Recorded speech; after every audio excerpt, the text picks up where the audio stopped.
ఇక నెంబర్ 3 ఆ తర్వాత 1931లో అంటే దాదాపుగా 10 ఏళ్ల తర్వాత బ్రిటిష్ వాళ్ళు ప్రతి 10 ఏళ్లకు ఒకసారి ఇలా జనాభా లెక్కలు అంటే కులగణన అనేది పర్టికులర్గా చేస్తూ ఉండేవాళ్ళు. నిజానికి మొత్తం ఎంటైర్ భారతదేశంలో చిట్ట చివరి కులగణన చిట్ట చివరి క్యాస్ట్ సెన్సస్ జరిగింది అంటే అది 1931 బ్రిటిష్ వాళ్ళు ఉన్న సమయంలో జరిగినదే చివరిదిక. ఇక ఆ తర్వాత జరగలేదు ఆ స్థాయిలో.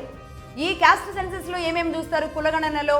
సోషియో పొలిటికల్ ఎకనామిక్ ఎడ్యుకేషన్ ఈ పరంగా వీళ్ళ కమ్యూనిటీస్ అన్నీ కూడా ఏ ఏ స్థాయిలో ఉన్నాయి, అన్ని రకాలుగా ఈ కమ్యూనిటీస్ ఏ స్థానంలో ఉన్నాయి, ఏ ఏ కులాలు ఏ విధంగా డెవలప్ అయ్యాయి అనేది ఒక డేటా తీసుకుంటారు గ్రౌండ్ లెవెల్లోకి వెళ్ళి. ఈ విధంగా జరిగింది 1931లో. ఇక ఆ తర్వాత 1947 ఇండిపెండెన్స్ మనకు వచ్చింది. ఆ తర్వాత 1950 జనవరి 26 రాజ్యాంగంలోకి మనం అడుగు పెట్టాం. రాజ్యాంగంలోకి అడుగుపెట్టిన తర్వాత షెడ్యూల్డ్ క్యాస్ట్ వెనుకబడిన తరగతులుగా కొన్ని కులాలను అందరినీ తీసుకుని ఎస్సీలుగా గుర్తించి వారికి మాత్రమే రిజర్వేషన్ కల్పించడం జరిగింది రాజ్యాంగం తయారైన తర్వాత. అప్పటి వరకు బీసీలకు కూడా రిజర్వేషన్ లేదు.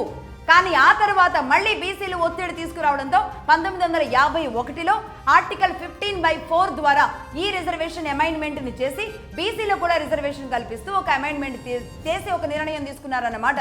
నిజానికి ఈ రాజ్యాంగం మొదలయ్యేటప్పుడు కూడా కేవలం ఎస్సీలకు మాత్రమే రిజర్వేషన్ కల్పించారు.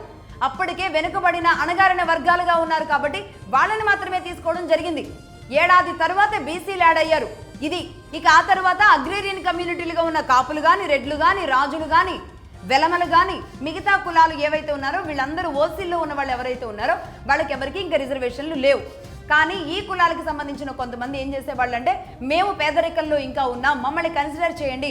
బ్రిటిష్ వాళ్ళు 1920లో ఇచ్చిన గడువు 47 వరకు అది ఫుల్ఫిల్ కాలేదు. ఈ 30 సంవత్సరాల్లో చదువుకోవడం అందరికీ సాధ్యం కాలేదు, ఉద్యోగాల్లోకి వెళ్లే పరిస్థితులు లేవు. ఇప్పటికిప్పుడే ఓసీ కేటగిరైజేషన్లో దూరం చేసేస్తే కనుక మేము దూరం అయిపోతాం ఉద్యోగాలకి అని అనేక రిక్వెస్ట్లు ఈ కులాల్లో వాళ్ళు వెళ్ళి ఇవ్వడం జరిగింది. స్వాతంత్రం వచ్చిన తరువాత దాదాపుగా ఒక 1951 నుంచి ఈ ప్రసహనం కొనసాగుతూనే ఉందన్నమాట. ఆ తర్వాత ఏం చేశారు? కొన్ని కమిషన్లు ఏర్పాటు చేసింది ప్రభుత్వం వరుస పెట్టి ఒకదాని తర్వాత ఒకటి. అనంతరామన్ కమిషన్ ఒకటి ఏర్పాటయింది, పుట్టుస్వామి కమిషన్ ఏర్పాటయింది, మురళీధర్ రావు కమిషన్, మంజునాథ్ కమిషన్.